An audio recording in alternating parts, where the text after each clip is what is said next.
everyone, welcome and welcome back to Say More About That. I'm your content creator, Catherine, and today's video is my bipolar. Disclaimer right here, you cannot diagnose yourself. This video should not be used as a tool to diagnose yourself. And if you feel like you are meeting some of the criteria that we're going to talk about later in this video, you definitely should reach out to a local mental health provider to have a more thorough evaluation so you can make sure you're getting the best care possible. So now that that's out of the way, I wanted to talk about bipolar disorders. There is a huge misconception in mainstream knowledge and media about what bipolar disorder is and what it looks like. The misconceptions that are being promoted in the media really just perpetuate stigmatization of these mental illnesses. Most people who have a bipolar disorder live a very functional, happy life, and it is usually only when symptoms are not being properly managed that these kind of erratic or off character behaviors become prevalent. So with that, let's jump into what are bipolar disorder? Did you know that there's actually 3 different kinds? And what are the criteria to meet? If you're new to the channel or just haven't done so, hit like and subscribe so you can get updates on the latest Say More About That videos. So first of all, we need to jump into how do you diagnose something as a mental health provider. Here's my handy dandy DSM. For those of you who don't know, this is the Diagnostic and Statistical Manual of Mental Disorders, DSM, in its 5th edition. This is the tool that all mental health providers use when diagnosing individuals with any kind of mental health disorder. What this book does is it outlines each disorder, the criteria needed to meet to diagnose that disorder, and then it also adds other factual information about what could be an alternative diagnosis, statistics around those diagnoses, and just other information to help the clinician determine if this really is an accurate diagnosis for their client. I should also inform you right now, if you haven't watched my introductory video to my channel, that I am provisionally licensed, so I am fairly new to the mental health field. I know that as a provisionally licensed mental health provider, I am not even allowed or capable of diagnosing a bipolar disorder without the clinical supervision of a psychologist or, in my state, an independently licensed practitioner. So that just goes to show how serious these disorders are. You have to have extensive experience above and beyond a master's level education to be able to diagnose this kind of disorder. I do have clients who have this disorder who have been diagnosed by either my own clinical supervisor or by a clinician who was fully licensed and independently licensed, who I got their client after they left our practice. So I do have experience working with people with this disorder or these kinds of disorders. However, it should not just be seen as something that is just thrown about or easily diagnosed or a very often given diagnosis without understanding and concept of these person's life, their emotions, things that they've been through, how they're dealing with them, and the symptoms that they're displaying. So back to the diagnosis. So there are 3 main types of bipolar disorder: bipolar 1, bipolar 2, and cyclothymic disorder. There are some other not as often used diagnoses in the bipolar and related disorders category, such as substance-induced bipolar-related disorder, bipolar disorder related to another medical condition, and then other and unspecified bipolar-related disorder. So these last few diagnoses that I've mentioned, 1, the medication-induced is due to some kind of substance use, or if someone has a physical illness that they are receiving medication to manage, and then a side effect of that medication induces the symptoms that meet the criteria for a bipolar 1, 2, or cyclothymic diagnoses. In that case, we would use the medication or substance substance-induced bipolar because the bipolar symptoms are a direct result of medication or substances that the client is using. You need to have a great relationship because not every client is going to tell you that they're out using drugs and alcohol to self-medicate and that is where their symptoms are coming from.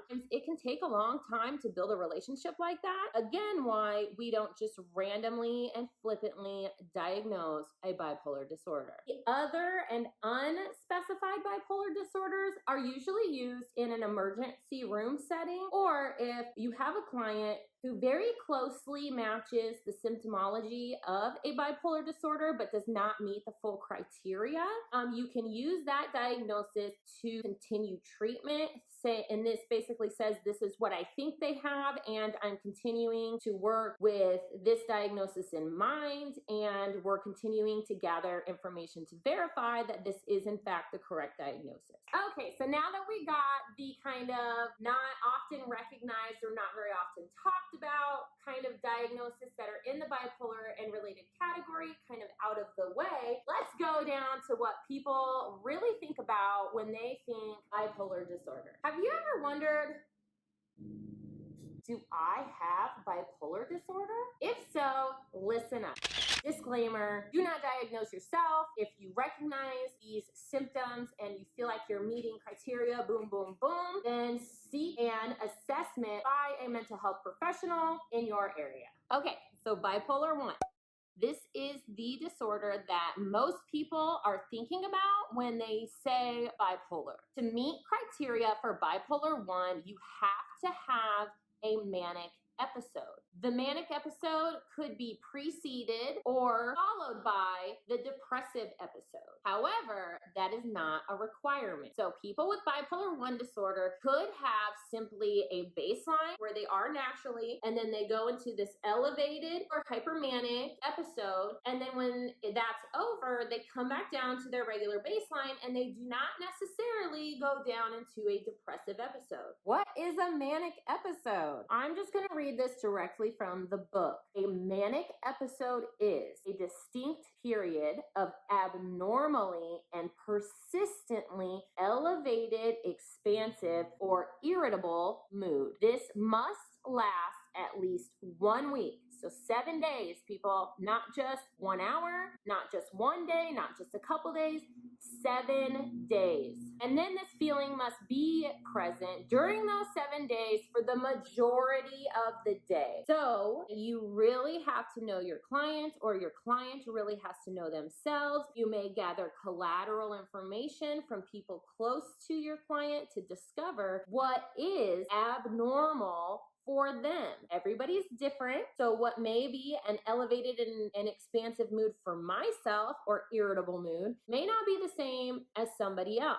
So you really have to understand your client's baseline so you can determine if they meet the manic criteria. Increased energy level, increased activity. This is where people may start a whole bunch of projects or get involved in a lot of things. They may not sleep very much, but then still have a ton of energy. So if you've been sleeping for maybe 2 or 3 hours a night, but you wake up and you have all this energy and you want to start all these projects and you want to do all these things, that should be a flag for you that, hey, this maybe isn't quite normal and I should talk to someone about this. Another criteria that could be met is inflated self-esteem or grandiosity. Someone being more talkative than usual, being more distracted, more easily distracted. And last but not least, excessive involvement in activities with a high potential for risk. A shopping spree that is unrestrained could be sexual indiscretions, promiscuity, or it could be like foolish business investments. So not only do you have to meet at least 3 of the criteria that I've just mentioned, the severity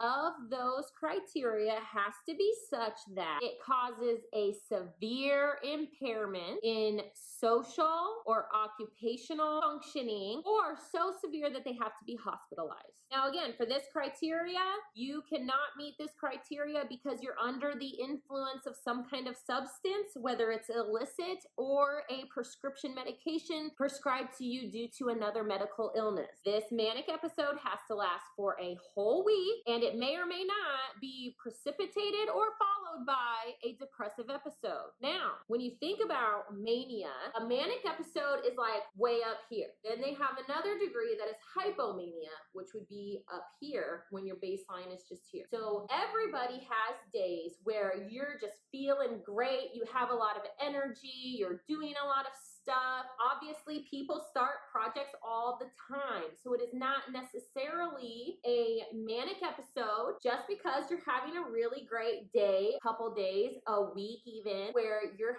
just feeling great and you're ready to start stuff and you're motivated and you have the time and energy to do things. That is not necessarily a manic episode. Hypomania is like mania, but to a lesser degree, yet it is even more so than just your average having a great week.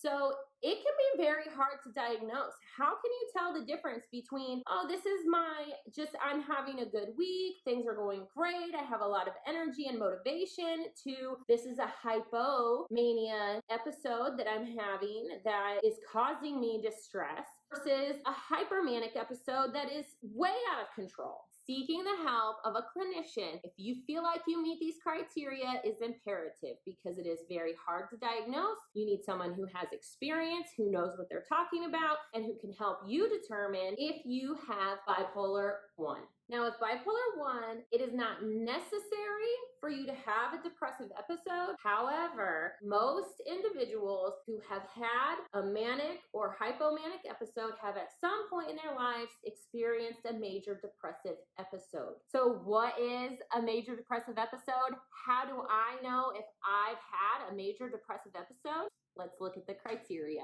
So the criteria we're going to talk about for a major depressive episode have to have been present for at least 2 weeks. The same 2 weeks. You can't have one set of criteria for 1 week and then another set of criteria for the next week. All the criteria, the certain number that you have to meet, have to have been present for the same 2-week period. So that's 14 days, you guys, 14 days to meet major depressive disorder. If you're at 13 days, it doesn't count. Major depressive episode criteria. You have to meet at least 5 or more of these criteria for 2 weeks to be a major depressive episode.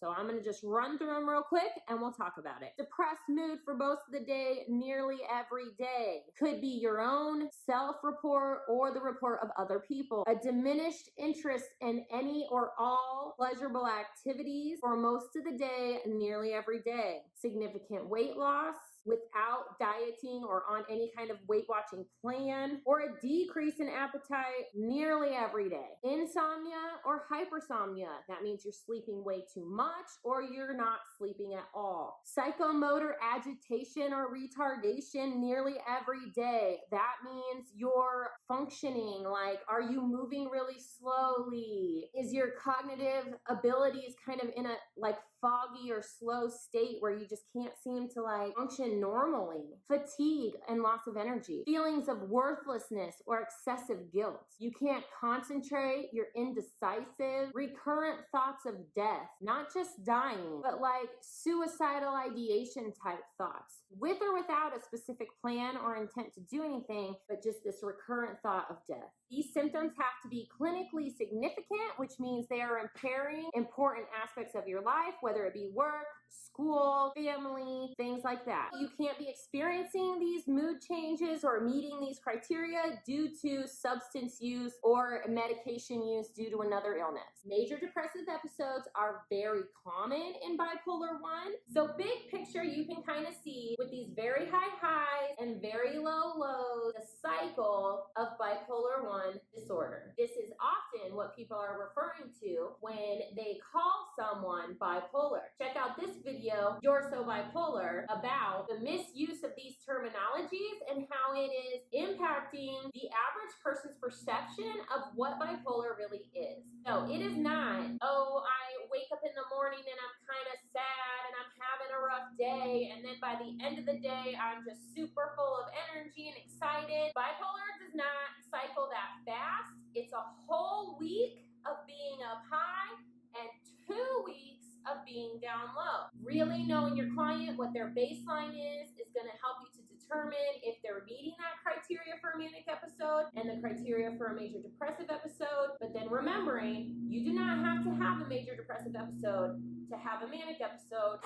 You guys, that was a lot. Did you take it all in? We're only partway there. Ready for bipolar 2? For bipolar 2, you have to meet criteria for hypomanic episode and a major depressive. So remember, hypermanic is way up here, hypomanic is elevated but not quite there, and a major depressive episode goes really low. So when you're talking about bipolar 2, you have to have hypomania, but you cannot have hypermanic. You cannot have a full manic episode and be bipolar 2. If you have a manic episode, you have bipolar 1. If you have hypo and major depressive, you have bipolar 2. This is so important, you guys, to recognize the difference, to know your client. What is their baseline? Because if you have a manic episode of bipolar 1, if you have hypomania, you may have bipolar 2. Very similar, very difficult to distinguish between the two different manias, and major depressive episodes are very common in bipolar 1. Okay, guys, we've talked about bipolar 1 and bipolar 2. Now we're going to discuss cyclothymic disorder. What is cyclothymic disorder? Have you even heard that term before? Let's take a look at it and see if we can help you better understand cyclothymic disorder. It is very similar to a bipolar disorder in that there is an elevated mood and a depressed mood. However, you cannot have met the criteria for hypo or hypermania, nor can you have met the criteria for a major depressive disorder. So for at least 2 years, 1 year in youth, you will have had numerous incidences of hypomania type symptoms and depressive type symptoms, but you would not have met full criteria for either hypo, hypermania, nor major depressive disorder. 2 years, guys. And on top of that, it's not just, oh, I had these symptoms a little bit here and a little bit there, or for here's a day or two I felt this way, and here's a day or two I felt that way. You have to have had some of these symptoms off and on for more than half of the time. So in a 2-year period, at least 1 full year of that time has to have been spent in an elevated or depressed mood, but not have met either of the criteria for major depressive or hypo or manic episodes. Okay, so now that we went through bipolar 1, bipolar 2, and cyclothymic disorder, are you super confused? This is exactly why, if you feel like you're meeting these criteria, you need to seek assessment by a mental health professional. This is why, even as a provisionally licensed clinician, I still have to seek supervision by my clinical supervisor or a psychologist. It is natural for humans to go up and down. Everybody has good days and bad days, and people deal with their stress differently. Everybody's baseline is different. What is your normal baseline average emotional mood is not the same as what mine is. So you may be feeling like you're not yourself, like you have something going on and that you want help for it, and yet still not be meeting the criteria for any of the bipolar related disorder. If you're feeling not yourself, if you're feeling down and low, or if you feel like you're in such an elevated mood that you're not sure if you're having a manic episode or if it's just a really great week, month, or year for you, go seek help. It is natural to be concerned about your mental health. Everybody has it. Everybody needs to take care of it so they can live their best lives. I hope this video has encouraged you to take a look at your own mental health and to find more ways that you can be kind to yourself, because the world is a better place with you in it.